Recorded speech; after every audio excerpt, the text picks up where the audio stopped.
जय हिंद दोस्तों जैसा कि आपने थंबनेल में देख ही लिया होगा कि आज की इस वीडियो में हम टाइप ऑफ रीड्स के बारे में बात करने वाले हैं कि रीड्स कितने प्रकार के होते हैं, किस रीड्स में क्या बात कही गई है, हम ये भी समझेंगे।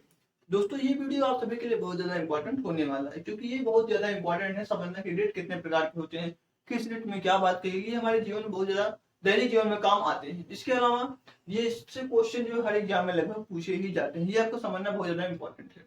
तो दोस्तों जो रीट की बात कही गई है ये आर्टिकल नंबर 32 में इसकी बात कही गई है। रीट इशू करने के लिए रीट का मतलब क्या होता है? कोई भी मतलब कोर्ट द्वारा ऑर्डर हो, समन हो, नोटिस हो, उसी को आप रीट बोलते हैं। किसको रीट बोलते हैं? कोर्ट ऑर्डर को, समन को, नोटिस को, जो भी जब भी कोर्ट देता है तो उसे रीट बोला जाता है। अब यहाँ बात यह है कि कौन कौन से कोर्ट रीट इशू करते हैं। तो सुप्रीम कोर्ट रीट इशू करता है और हाई कोर्ट रीट इशू करता है। इसके अलावा कोई और कोर्ट जो है रीट इशू नहीं करता है। मतलब आपका डिस्ट्रिक्ट कोर्ट जो है रीट इशू नहीं कर सकता है। रीट इशू केवल सुप्रीम कोर्ट और हाई कोर्ट ही कर सकता है। सुप्रीम कोर्ट जो है आर्टिकल नंबर 32 का यूज करता है तब जाकर रीट इशू करता है। वहीं हाई कोर्ट जो है आर्टिकल नंबर 226 का यूज करता है और रीट इशू करता है। तो ये बात क्लियर हो गई। तो आपको मैं एक बात और बता दूं, सुप्रीम कोर्ट जो है केवल फंडामेंटल राइट से रिलेटेड जो है रीट इशू कर सकता है।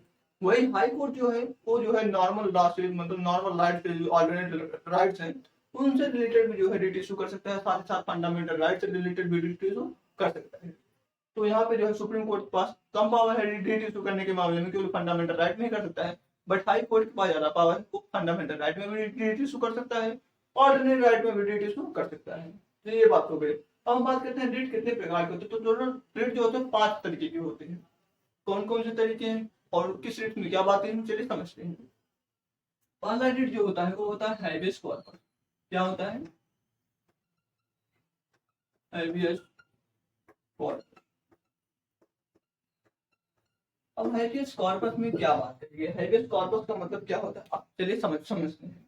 हैबेस कॉर्पस का मतलब सीधा होता है टू हैव अ बॉडी। क्या होता है? To have a body.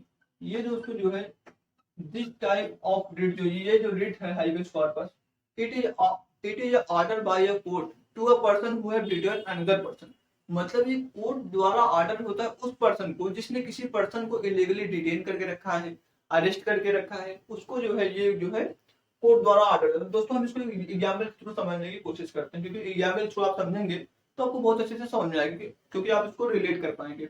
मान लीजिए आपने कोई जो है, मान लीजिए आपने कुछ किया है गलत या फिर आपने कुछ नहीं किया है और आपको पुलिस ने पकड़ लिया। पुलिस पकड़ लेगी तो पुलिस, आर्टिकल नंबर 22 में ये बात कही गई, जब भी पुलिस आपको पकड़ेगी तो उसे 24 घंटे के अंदर आपको मजिस्ट्रेट के सामने पेश करना होगा। बट कई बार ऐसा होता है कि पुलिस हमें पकड़ लेती है और उसके बाद हमें कोर्ट में नहीं ले जाती है। हमको 8 दिन, 10 दिन, 20 दिन, 1 महीना मतलब कोर्ट के अंदर ही, मतलब पुलिस स्टेशन के अंदर ही रखती है और मारती पीटती है, जो भी करती है। तो मतलब हमें जो है कोर्ट में नहीं ले जाती है और हमें छोड़ती भी नहीं है। तो ऐसे में अगर आपको पता चल जाए तो आप तो, क्योंकि कोर्ट के मतलब जेल के अंदर है तो आप तो जा ही नहीं सकते हैं, बट आपके घर वाले जो है कोर्ट जा सकते हैं और हैबेस कॉर्पस रेट के लिए जो पिटीशन डाल सकते हैं।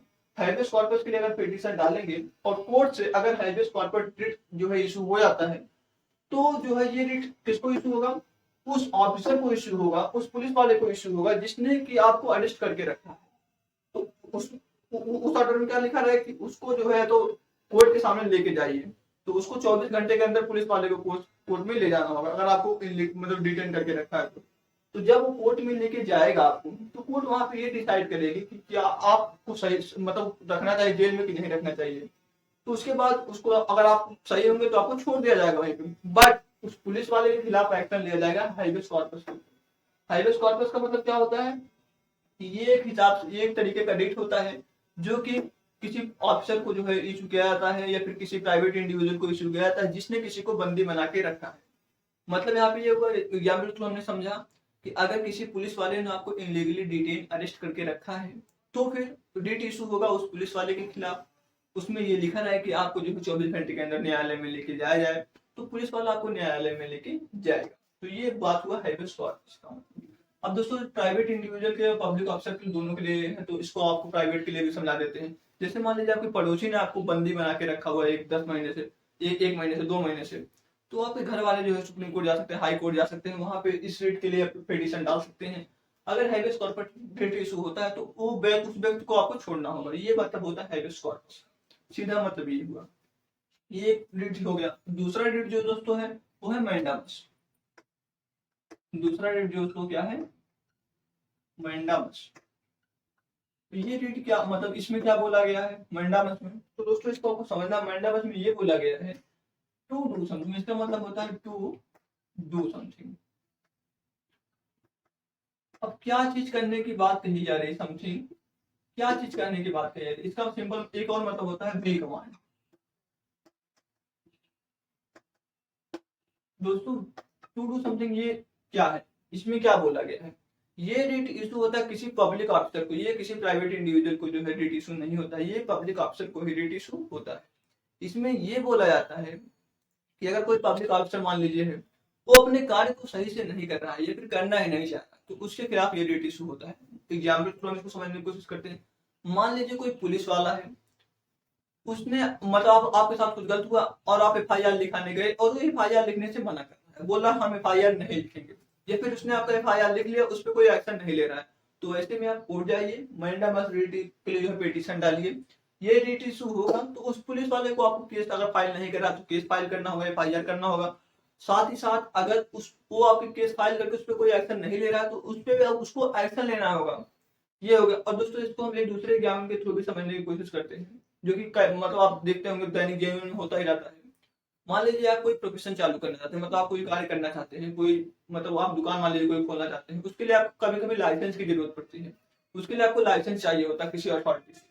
तो आप उस अथॉरिटी के दिनों दिन चक्कर लगा रहे हैं और वो अथॉरिटी उस पर साइन नहीं कर रही, उस पर परमिशन नहीं दे रही, क्यों नहीं दे रही है, क्योंकि वो आपसे घूस मांग रही है, वो बोले हमें पैसा तो उसके बाद ही हम जो है आपको ये परमिशन देंगे। तो ऐसे में आपको कुछ नहीं करना, आपको सिंपल ये करना है, आप कोर्ट जाइए, मैंडामस जो है इस रेट के लिए पिटीशन डालिए।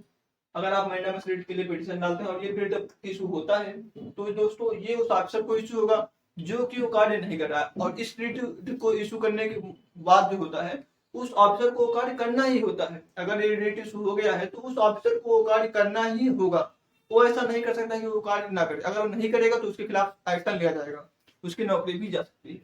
तो मैंडामस रेट का मतलब ये एक जो एग्जाम्पल थ्रू हमने समझ लिया कि ये रेट जो होता है ये हमेशा कोर्ट द्वारा इशू किया जाता है उस ऑफिसर को जो अपने कार्य को सही से नहीं कर रहा है या फिर जो अपना कार्य नहीं करना चाहता। बट ये केवल पब्लिक ऑफिसर के ऊपर ही, मतलब सरकारी कर्मचारी के ऊपर ही अप्लाई हो सकता है, ये प्राइवेट इंडिविजुअल के ऊपर अप्लाई नहीं होगा।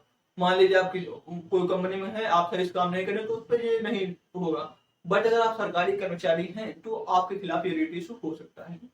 तो ये हुआ मैंडामस की बात। अब हम तीसरे बात करते हैं प्रोहिबिशन। तीसरा क्या है, प्रोहिबिशन।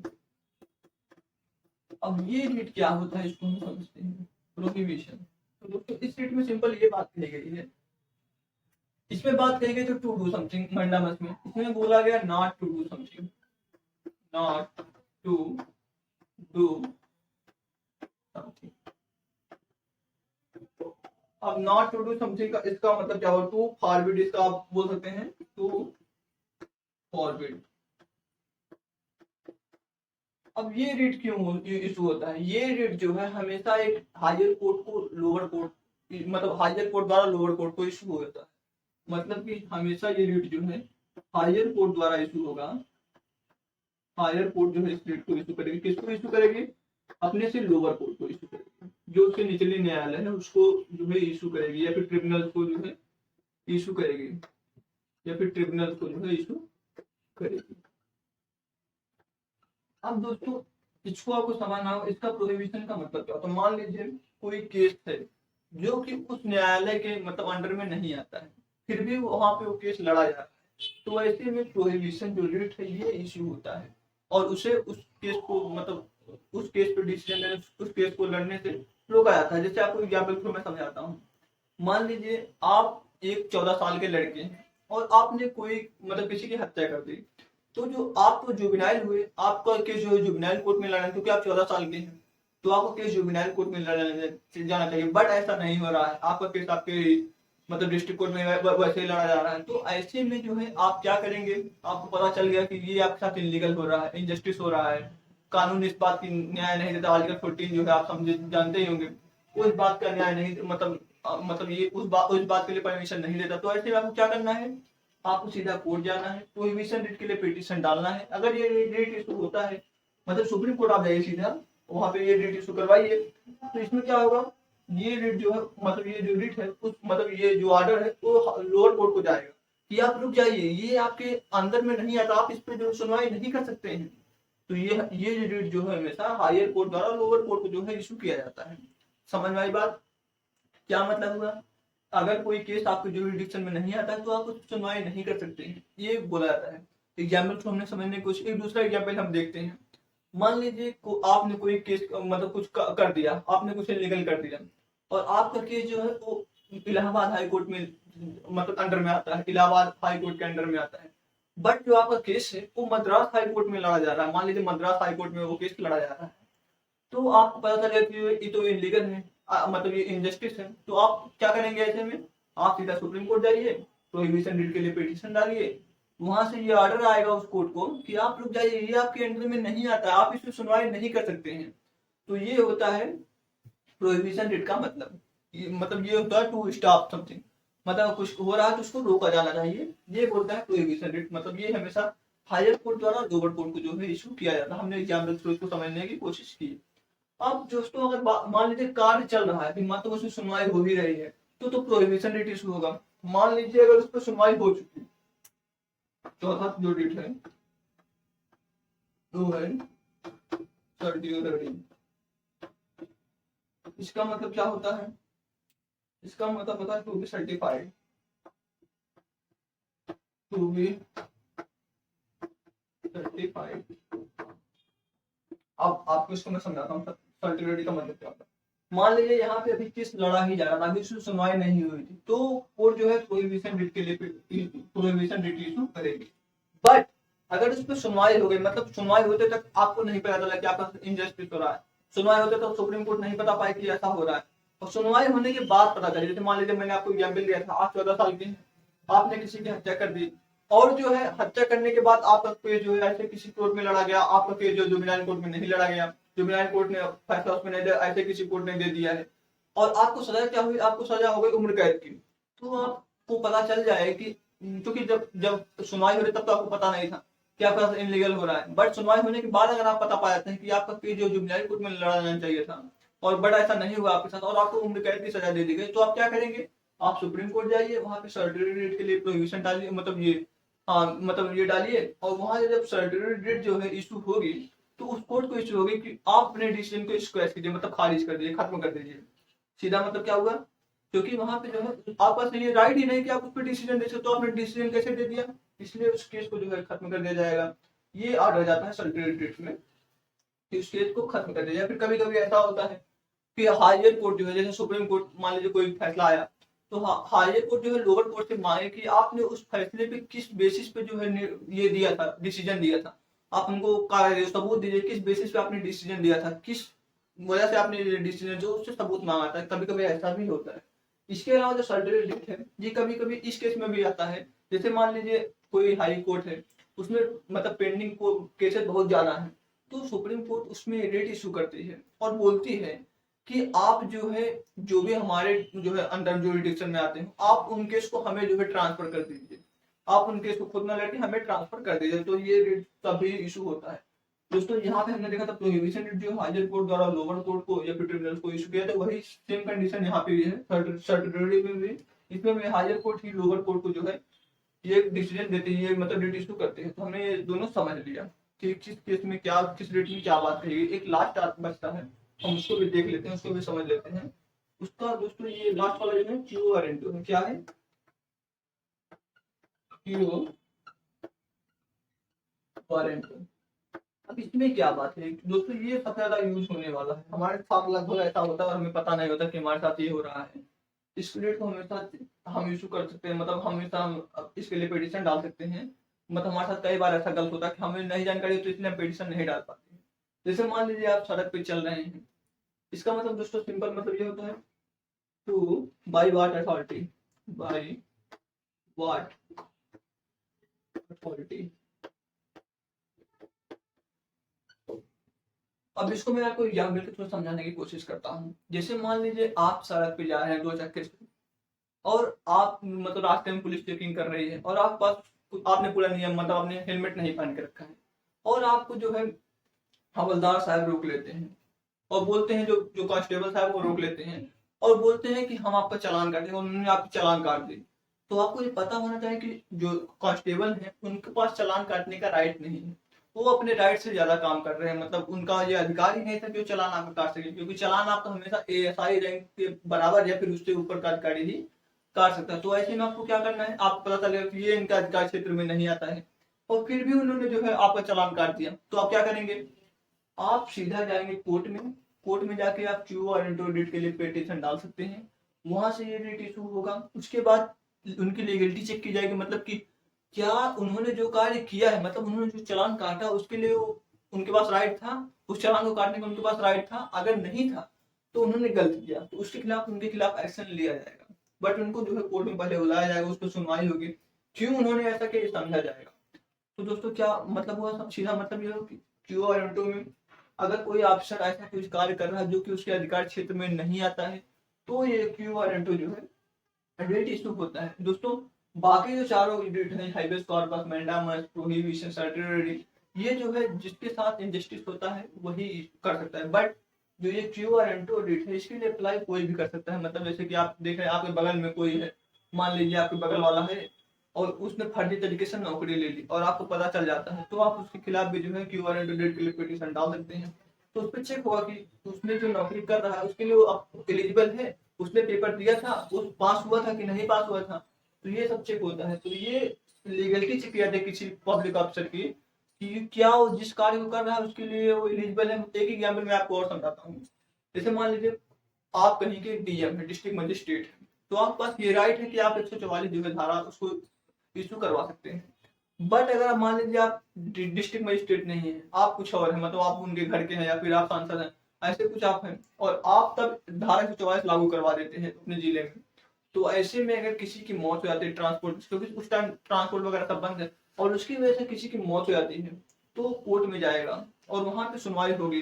तो वहां पे ये चेक किया जाएगा कि जिसने जो है 144 धारा लागू किया था क्या वो सच में उसके लिए एलिजिबल था, वो उसको इशू कर सकता है या फिर नहीं कर सकता है। अगर नहीं कर सकता है तो उसके खिलाफ एक्शन लिया जाएगा, अगर वो कर सकता है तो कोई बात नहीं। तो इसका मतलब सिंपल ये होता है कि वारंटी का मतलब किस अथॉरिटी द्वारा वो कार्य किया गया है। अगर वो अथॉरिटी उसके लिए एलिजिबल है, उसके पास वो राइट है उस अथॉरिटी को करने का, तो फिर ठीक है। अगर नहीं है तो उसके खिलाफ एक्शन लिया जाएगा। तो ये पांचों हो गया type of writs, habeas corpus, mandamus, prohibition, certiorari and quo warranto. मैंने आपको इसको अच्छे से समझाने की कोशिश किया है।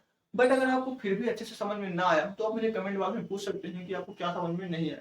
मैं कोशिश करूंगा कि आपका रिप्लाई कर पाऊँ। बट एक बार हम इसको फिर फास्ट वे में देख लेते हैं। हाईवेज कॉर्पस का मतलब होता है to have a body.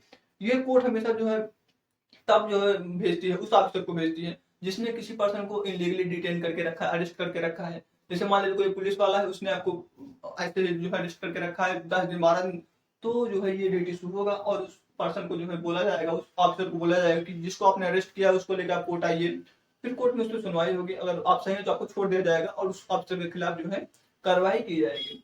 Mandamus का मतलब ये होता है टू डू समथिंग, मतलब कि आपको कार्य, मान लीजिए कोई पब्लिक ऑफिसर है अपना कार्य सही तरीके से नहीं कर रहा है, तो ये मैंडामस इशू होगा और उससे बोला है कि आप उस कार्य को करिए। जैसे मैंने आपको एग्जाम्पल के तौर पर समझाया कि आप एफआईआर लिखवाने गए और पुलिस वाला आपका एफआईआर नहीं लिख रहा है, तो फिर आप ये मैंडामस जो है इसको इशू करवा सकते हैं। मैंडामस अगर इशू हो गया कोर्ट द्वारा तो उसे करने होगा। प्रोहिबिशन का मतलब होता है नॉट टू डू समथिंग। ये जो है हमेशा एक हायर कोर्ट द्वारा लोअर कोर्ट को जो है इशू करवाया जाता है। एक हायर कोर्ट जो है लोअर कोर्ट को ये ड्यूटी इशू करता है। इसमें ये बात बोली गई है कि आप किसी कार्य को कर रहे हैं और आपके अथॉरिटी में नहीं है तो आप रुक जाइए, आप मत करिएगा। जैसे एग्जाम्पल तौर मैंने आपको समझाया कि आप 14 साल के हैं, आपने किसी का हत्या कर दिया, तो फिर आपका केस जो है, चूंकि आप जुबिनाइल है इसलिए आपका केस जो है जुबिनाइल कोर्ट में ही लड़ा जाना चाहिए। बट ऐसा नहीं हो रहा, आपका केस किसी ऐसे ही कोर्ट में लड़ा जा रहा है, तो फिर उस टाइम पे आपको क्या है प्रोहिबिशन ड्यूटी इशू करवाना है कोर्ट से। तो फिर कोर्ट, सुप्रीम कोर्ट बोलेगा अपने लोअर कोर्ट को कि आप रुक जाइए, ये आपके अधिकार क्षेत्र में नहीं है, आप इसमें सुनवाई मत करिए। बट किसी वजह से आपको नहीं पता चला सुनवाई चलते वक्त और सुनवाई हो चुकी है आपके ऊपर, मतलब आपको सजा मिल चुकी है, तब अगर आपको पता चलता है कि ये तो आपके साथ इनलीगल हुआ है, तो उस टाइम पे आप क्या करेंगे, सर्टिलिटी जो है इसको इशू करवाएंगे कोर्ट से।